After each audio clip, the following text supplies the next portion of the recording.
Mr. Nobody by Roger Hargreaves. Hello, meet Mr. Happy. Happy by name and happy by nature. And now I'm going to tell you a story. Actually, this story isn't about Mr. Happy. Well, not really. It's about somebody he met not very long ago. Last month, in fact. Mr. Happy had been to tea with little Miss Sunshine. He thought about catching a bus to take him home. But as it was such a nice day, he thought again and decided to walk. And he was glad he did. Would you like to know why? I shan't tell you, not yet anyway. Mr. Happy was whistling to himself as he walked along when he heard a noise. He stopped. There it was again, a sort of sniffing noise. Sniff, sniff, sniff. Suddenly a drop of rain splashed on top of his head. That's odd, he thought to himself, looking up. There isn't a cloud in the sky. And then he couldn't believe his eyes. You'll never guess what Mr. Happy saw. There, sitting on the branch of a tree, was somebody who sort of was, but wasn't. I know it sounds ridiculous, but it's true. You could see through him. And he was crying real big, fat, wet tears, which of course were what had splashed on top of Mr. Happy's head. Who, Mr. Happy managed to splutter, are you? The person who sort of was but wasn't looked mournfully down at him and in a mournful, melancholy voice replied, Nobody. Nobody? Gasped Mr. Happy. But everybody's somebody. The person who sort of was but wasn't sighed deeply. Except me, he said, and he started to cry more real big, fat, wet tears. Mr. Happy scratched his head, which was getting quite wet by this time. Can you get down? He wondered. Possibly, replied Mr. Nobody, and he climbed down out of the tree. Where have you come from? Asked Mr. Happy. Nowhere. Mr. Nobody sighed the sort of sigh that breaks your heart. I know I used to be somebody, but I can't remember who. He sniffed. Or what? He sniffed. Or where? He sniffed. Or when? He sobbed. Mr. Happy couldn't help but stare. It isn't often you meet somebody you can see right through. I think, said Mr. Happy, that you had better come home with me. Why? Sobbed Mr. Nobody. Because, said Mr. Happy, we must do something about you. There's nothing you can do about a nobody, wept the person who sort of was but wasn't. Of course there is, said Mr. Happy. Follow me. Eventually they reached Mr. Happy's house and went into his living room. Mr. Happy pointed to a chair.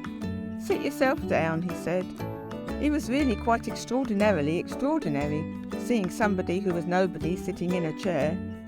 Mr. Happy sat down too, and thought hard. The wizard, cried Mr. Happy. Of course. So the following morning, after no breakfast, Mr. Happy took Mr. Nobody to see the wizard. Ah, remarked the wizard, after Mr. Happy had tried to explain. Ah, he said again, eyeing Mr. Nobody. Mr. Nobody just stood there, looking as glum as anyone can look. Just try turning the corners of your mouth down as far as they will go. Go on. Well, that's about half as glum as Mr. Nobody looked. The wizard thought and thought, and thought some more. Care for a cup of tea? He inquired. Nobodies don't drink nothing, replied Mr. Nobody. Nobodies don't drink anything, said the wizard, correcting him. That's right, agreed Mr. Nobody. Aha, cried the wizard, that's it. The wizard rushed over to his workbench and started to mix up lots of different coloured liquids in a huge bottle. They bubbled and gurgled together and let off little puffs of white smoke. Bubble, bubble, gurgle, puff. Bubble, bubble, gurgle, puff. What colour would you like to be? The wizard asked Mr. Nobody. Nobodies aren't coloured, came the sad reply. You choose, said the wizard, pointing at Mr. Happy. Mr. Happy thought. Well, he said, I've always really rather quite enjoyed being yellow. Yellow it shall be, shouted the wizard, as he poured more liquid into the bottle. Suddenly, with one huge puff of white smoke, the liquid turned bright yellow. Right, cried the wizard, drink that. Nobodies don't drink nothing, said Mr. Nobody. "Exactly," shouted the wizard at the top of his voice. "Nobodies don't drink nothing, therefore nobodies must drink something." Mr. Nobody took hold of the bottle and took a small sip. "More," cried the wizard. "Much more." Mr. Nobody shut his eyes and took a deep breath and swallowed all of the liquid. Mr. Happy and the wizard watched and waited and waited and watched. Nothing happened. "Told you so," said Mr. Nobody.